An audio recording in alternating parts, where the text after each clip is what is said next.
A Souza Produções convida você a se tornar um patrocinador. Semeie no nosso ministério. Com a sua oferta poderemos produzir muito mais vídeos. Este é um ministério independente e, por isso, precisa da sua participação. Inscreva-se no canal e compartilhe os vídeos. Seja um multiplicador desta visão.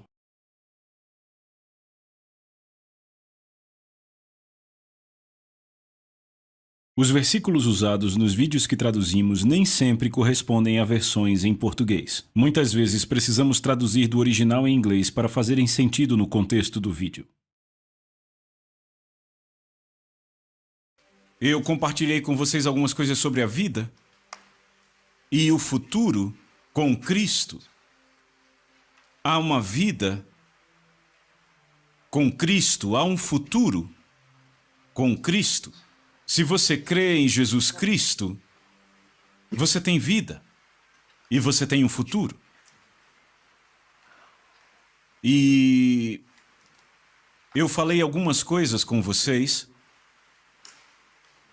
e hoje eu quero dar um passo adiante para tratar aqui do plano de Deus em Cristo, o que Ele já fez em Cristo. Por que pregamos o Evangelho? Quando você entende isto, entende por que pregamos o Evangelho, por que queremos que o mundo inteiro saiba. Primeiro, falaremos do conhecimento prévio de Deus na predestinação em Cristo. O conhecimento prévio de Deus e predestinação em Cristo. Eu quero que você vá para Romanos capítulo 8, a partir do verso 29. Porquanto aos que de antemão conheceu, a quem Deus de antemão conheceu, então Deus conheceu antes do tempo. Então ele diz, aqueles a quem Deus conheceu de antemão, Ele também predestinou para serem conformes à imagem de seu Filho, a fim de que o seu Filho seja o primogênito entre muitos irmãos. Do que ele está falando? Ele está dizendo que Deus planejou antecipadamente aqueles que seriam conformes à imagem de seu Filho. Eles se tornariam como Jesus. E Jesus seria o primogênito entre muitos. Ou seja, todos estes outros têm a mesma vida e natureza de Jesus. Agora são como Jesus. Então Jesus se torna o primogênito, tipo uma família, ok?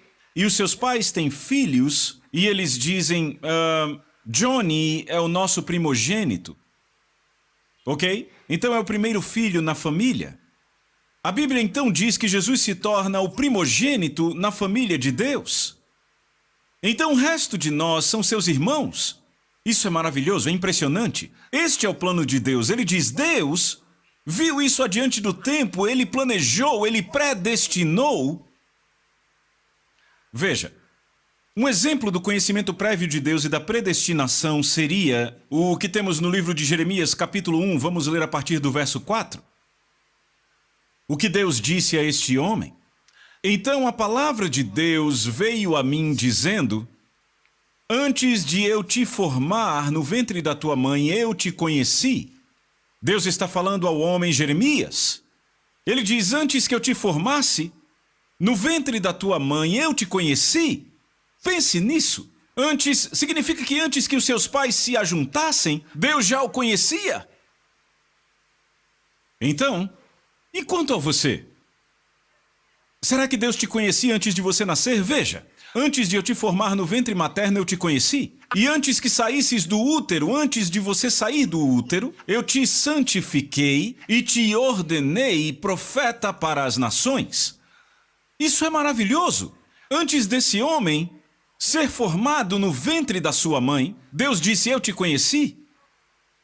e te ordenei, te santifiquei, em outras palavras, eu te separei e ordenei que você fosse profeta para as nações, antes de você ser formado no ventre da sua mãe. Deus diz, eu te conheci. É impressionante. Então você volta para Romanos capítulo 8, do verso 29, estávamos lendo. Ele diz, aqueles a quem de antemão conheceu também os predestinou para serem conformes à imagem do Filho, a fim de que ele seja o primogênito entre muitos irmãos. Agora veja o verso 20, o próximo. Além disso, aqueles a quem predestinou, a estes também chamou. Então aqueles a quem Deus predestinou, ele chamou. E a quem ele chamou, a estes, ele também justificou. E aqueles a quem ele justificou, a estes ele também glorificou. Isto é extraordinário. Ouça isto, isso é extraordinário. Sabe, muita gente não conhece a Bíblia porque, número 1, não estudam ela. E número 2, o que é ainda mais importante, não são ensinadas. Porque para ensinar a Bíblia, você tem que ser chamado, você tem que ser ungido por Deus para fazê-lo. Então, se você está ouvindo pessoas que não foram chamadas para fazer isto, então é claro, você não pode aprender o que Deus realmente quer que você saiba. Então é importante, é um dom de Deus. Então, veja o que ele diz. Além disso, aos que ele predestinou, a estes ele também chamou. Diz que Deus os predestinou e então chamou. Planejou a vida deles. Então ele os chamou. E aí ele diz, e eu quero que vocês notem, que os verbos aqui estão no passado. Estão no tempo passado, não no presente ou futuro. Ele diz, aqueles a quem ele predestinou, ele chamou. E então ele diz, aos que ele chamou, a eles também justificou. E daqui a pouco eu vou explicar tudo isto. E a esses que ele justificou, a esses também ele glorificou. Isso é maravilhoso. Sabe, não dá para ler isso e passar direto. Isso aqui é imenso. Já já eu vou falar de tudo. Deus diz, eu planejei a sua vida antes de você nascer. E porque eu planejei a sua vida antes de você nascer, eu te chamei. E você diz, como foi que Deus nos chamou? Oh, eu vou te mostrar.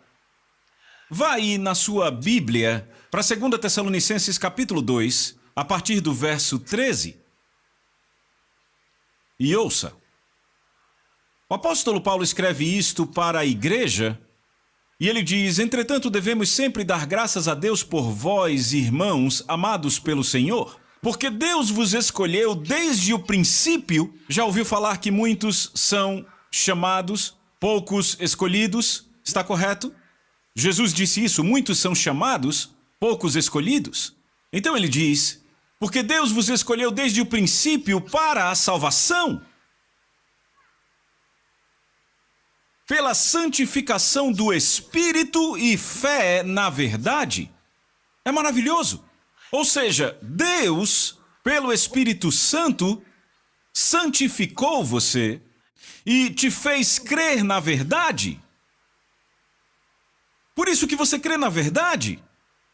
A santificação do Espírito e fé na verdade, porque se você não crê na verdade, não funciona para você. Você tem que crer para funcionar para você. Você entende? Se você não crê, não pode funcionar. Você tem que crer. Quando pessoas foram para Jesus querendo ser curadas, o que ele disse a elas? Se puderem apenas crer, todas as coisas são possíveis. Aquele que crê, se puder apenas crer, todas as coisas são possíveis. Nada é impossível. Nenhum caso é difícil demais.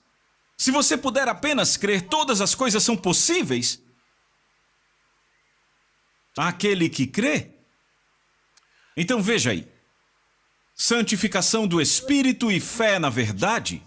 É maravilhoso, você tem que crer na verdade, não simplesmente crer em qualquer coisa, você tem que crer na verdade. O que é a verdade? Jesus Cristo. Porque Jesus disse, eu sou o caminho, a verdade e a vida. Você tem que crer em Jesus Cristo. Certo, agora eu quero te mostrar Jesus orando. João 17. Entenda aqui, Jesus está orando, e eu quero pegar apenas um pedaço desta oração.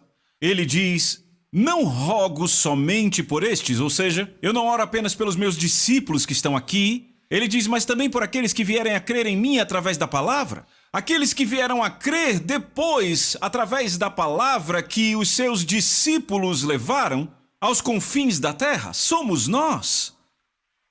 Aqueles que creram através da mensagem que os discípulos de Jesus pregaram. Jesus diz, eu também estou orando por estes. Diga, isso inclui a mim?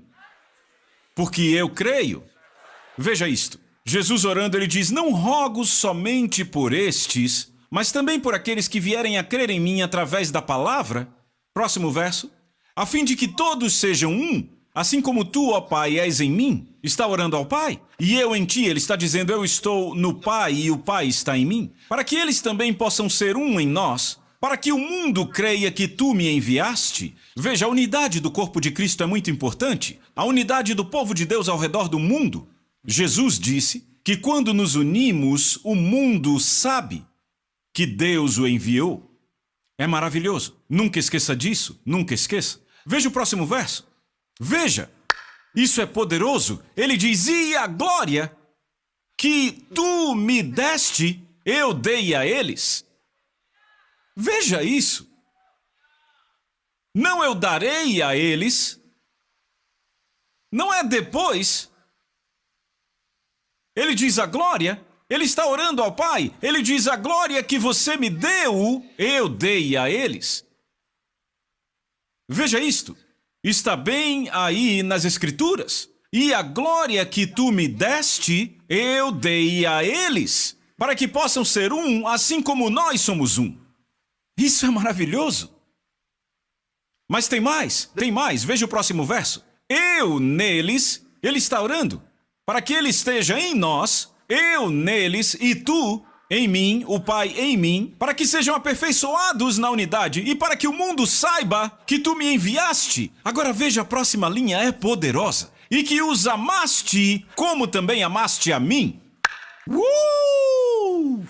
Deus nos ama tanto quanto ele ama Jesus. Pense nisso. E você diz, Pastor Cris, mas eu não sou justo. Eu não sou uma pessoa justa. Como Deus pode me amar? Oh, foi por isso que Jesus veio, para que pudesse te dar a justiça dele. Você sabia que ele deu a você a justiça dele? Absolutamente. Absolutamente. Absolutamente. Eu quero ler aqui algumas passagens. Uau! Vamos começar com Romanos capítulo 4. Essa daqui é bem poderosa.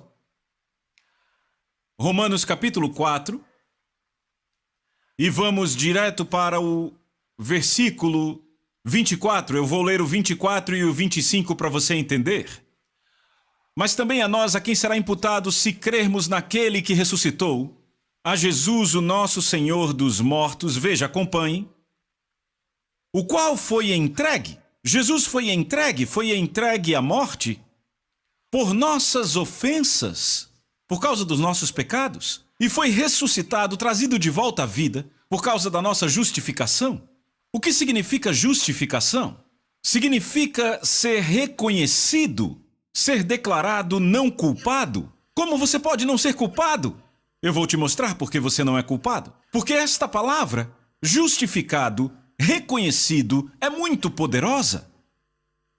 Não significa que você pagou. Eu quero explicar outra coisa para você, eu quero que você acompanhe. Imagine que este homem pagou algo em meu favor. Quando ele pagou por mim, eu paguei. Significa que eu paguei, porque ele pagou por mim. Agora, quando eu me retiro daqui, eu não posso dizer que eu fui absolvido. Eu não fui absolvido porque eu paguei. Eu fui julgado. Você entende? Foi pago, alguém pagou por mim. Então eu não posso dizer que fui absolvido. Ser absolvido significa ser declarado não culpado. Como isso é possível? Eu vou te explicar. É muito simples. Vá para 2 Coríntios capítulo 5, verso de número 17. Quando você crê em Jesus Cristo, eis o que acontece. Assim, se alguém está em Cristo, ele é uma nova criatura. Isso é extraordinário. Ele é um novo tipo de homem. Ele é uma nova pessoa. As coisas velhas passaram. Eis que tudo se fez novo. Isso é marcante. Então a Bíblia diz... Romanos, vá lá de novo. Romanos capítulo 5... Não, capítulo 4, a partir do verso 25. Eu estava lendo para você. O qual foi entregue por causa das nossas ofensas e foi ressuscitado dos mortos, ressuscitado por causa da nossa justificação, para a nossa absolvição. Porque a Bíblia diz que quando Jesus foi ressuscitado dos mortos, Deus proclamou: Tu és o meu filho e hoje eu te gerei. Sabe o que isso significa? Hoje eu dei à luz você. Então Jesus nasceu de novo. Ele foi o primeiro a nascer de novo. Quando ele ressuscitou dos mortos. Por que ele precisava nascer de novo? Porque na cruz nossos pecados foram lançados sobre ele. Nossos pecados foram lançados sobre Jesus. Foi aí que ele morreu e desceu ao inferno. Ele não foi para o céu, foi para o inferno. Afinal, para onde ele iria? Você diz, mas na cruz, ele disse ao ladrão, ainda hoje estarás comigo no paraíso? Não foi isso que ele disse. É uma tradução falha por causa do lugar errado onde a pontuação foi colocada. O que ele disse foi, sabe, a forma como leem, com a pontuação errada. Porque no grego original, de onde se traduziu, não há pontuação. Então o que eles colocam lá é, eu digo a você, hoje tu estarás comigo no paraíso, mas isso está errado. O que ele disse foi, eu digo a você hoje que tu estarás comigo no paraíso. Não é a mesma coisa? Você entendeu? Porque ele não foi para o paraíso naquele dia. Ele foi para o inferno.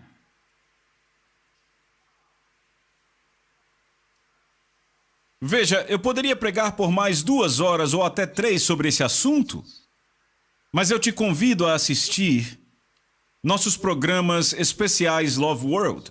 É um programa especial no qual eu ensino constantemente em todo o programa. São programas de ensino, nós anunciamos as datas sempre. Dessa forma, você sempre sabe quando vai acontecer e desejamos traduzir para passar por todo o mundo. Em breve você verá, eu compartilho a palavra, eu ensino a Bíblia bastante nesses programas, então não perca o próximo. Não perca. Então, Jesus Cristo, quando ele ressuscitou dos mortos, a Bíblia diz que naquele dia ele nasceu de novo. Ele foi o primeiro a ressuscitar da morte. Então ele é chamado de o primogênito dos mortos. Isso é maravilhoso. Porque quando ele morreu na cruz, ele morreu 2 mortes. Ele morreu 2 mortes na cruz. A primeira morte foi a morte espiritual. E aquela morte espiritual possibilitou que ele morresse fisicamente. Tornou a segunda morte possível. 2 mortes na cruz. A morte espiritual é separação de Deus. Quando você é cortado de Deus, está morto. E isso torna a morte física também possível. Então lembre, na cruz ele gritou, Deus meu, por que me desamparaste? Porque nossos pecados foram postos nele. Aquele que não conheceu o pecado se tornou pecado. E a Bíblia diz que Deus é tão santo que ele não olha para o pecado. Então, quando Jesus foi feito pecado na cruz, o Pai virou as costas para Jesus. E Jesus então clamou, e a próxima coisa que ele disse foi: está terminado. Em tuas mãos eu entrego o meu espírito. E Jesus morreu e foi sepultado. A alma dele e o espírito dele foram ao inferno. E lá, uma história completamente diferente, uma outra história aconteceu ali. Não dá tempo hoje de falar o que aconteceu no inferno. Não conseguiram contê-lo. Todos que iam para o inferno se tornavam escravos de Satanás. E então, quando Jesus foi, também queriam contê-lo. A Bíblia diz que se agarraram com Jesus. Se agarraram com Jesus, e então a Bíblia nos diz que ele se livrou de todos eles. Principados e potestades, ele tirou todos de perto dele e os deixou totalmente indefesos e triunfou sobre eles. Aleluia! E então, ao terceiro dia, ele voltou do inferno e da sepultura, vivo. Bendito seja Deus. E então, quando ele voltou à vida, a todo aquele que crê nele, ele dá a vida eterna. A partir daquele dia, ele deu a vida eterna para todo homem que creu nele. E continua acontecendo hoje. Se você crer em Jesus Cristo, você vai receber a vida eterna e vai recebê-la agora. Veja esse versículo de novo. Veja este versículo aí de novo. Romanos capítulo 8, verso 30. Além disso, aos que ele predestinou, a eles também chamou. E aos que chamou, a eles também justificou. Eu acabei de falar sobre isso. Porque agora você crê nele e tem uma nova vida. Você é uma nova criatura, não tem passado. Ele diz: as coisas velhas já passaram. Tudo se fez novo. Seus passados se foram, você nasceu de novo. E agora que você nasceu de novo, é uma nova pessoa. E porque você é uma nova pessoa sem passado, você não tem mais culpa. Porque você nasceu de novo. O seu passado se foi. Você tem uma nova vida em Cristo. Absolvido diante de Deus. Você é declarado justo. Você é absolvido. Livre do pecado. Porque é uma nova criatura. Isso é maravilhoso. É maravilhoso. Maravilhoso. Agora vamos avançar. E aos que justificou, a eles também glorificou. Você notou que ele não disse ele vai glorificar? Não, da mesma forma que ele te chamou, ele também justificou você. Ele diz que te glorificou. Quantas pessoas estão vivendo uma vida glorificada? Não são muitas. Por quê? Porque não sabem sobre isto. Não sabem. Eu vivo uma vida glorificada. É isso que eu estou compartilhando, é o que eu estou pregando para você. Jesus nos deu a sua própria glória. Ele nos deu, acabamos de ler. Em sua oração ao Pai, ele disse: a glória que você me deu, eu dei a eles. Ele não disse eu vou dar, eu dei a eles. Que vida você vive hoje? Vá para a primeira carta de João, capítulo 4, verso 17. Veja isto. Nisto é em nós aperfeiçoado o amor, para que no dia do juízo mantenhamos confiança. Pense nisso, o dia do juízo está chegando e ele diz que alguns de nós terão ousadia nesse dia. Aqueles que creem nele serão ousados nesse dia, mas os que não creem terão medo dele. Veja isto. Em nós é aperfeiçoado o amor para que no dia do juízo mantenhamos confiança, pois segundo ele é, também somos nós, e não é quando chegarmos no céu, preste bastante atenção. Também somos nós neste mundo. Como ele é, como Jesus é glorificado. Jesus é glorificado. Quando ele ressuscitou dos mortos, ele foi glorificado. Esta vida glorificada é o que ele está nos dando. Como ele é, também somos nós neste mundo. Bendito seja Deus. Por isso que você não pode permitir que a doença destrua você. Não permita. Se você permitir, ela vai acabar com você. Vai te destruir. Você já viu imagens de testemunhos de doentes de antes da cura e depois quando ficam bem. Ontem vimos uma senhora de onde ela era? Da República do Benin, algo assim, não era? Aquela senhora no hospital que você entrevistou ontem. Vocês viram como ela estava no hospital? Viram depois que ela foi curada? Viram como ela era bonita? Vejam o que o diabo tinha feito com ela. Ninguém jamais saberia que ela era tão bonita. Quando ela estava doente, totalmente devastada, quebrada. Mas ela era tão bonita. Mas uma vez que Jesus a curou, você viu a beleza.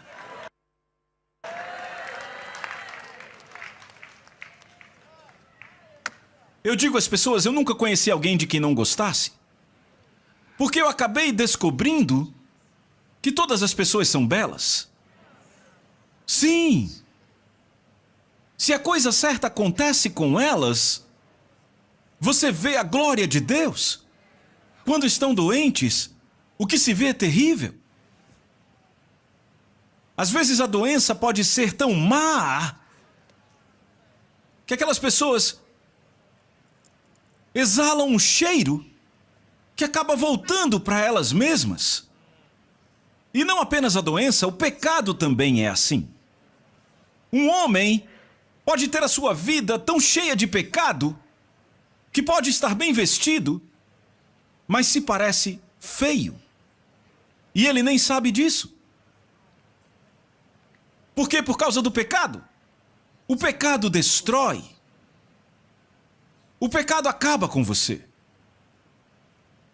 Mas quando Cristo entra na sua vida, há uma beleza, há uma glória, há uma transformação.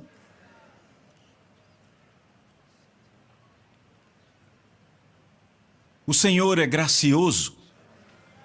Por isso louvamos a Ele em nome de Jesus. Receba a bondade de Deus hoje. Comece a viver a sua vida de glória. Porque Jesus Cristo te faz bem.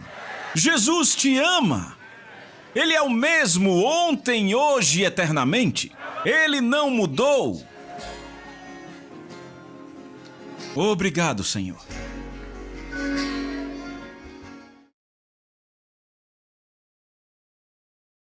A Soso Produções convida você a se tornar um patrocinador. Semeie no nosso ministério. Com a sua oferta poderemos produzir muito mais vídeos. Este é um ministério independente e, por isso, precisa da sua participação. Inscreva-se no canal e compartilhe os vídeos. Seja um multiplicador desta visão.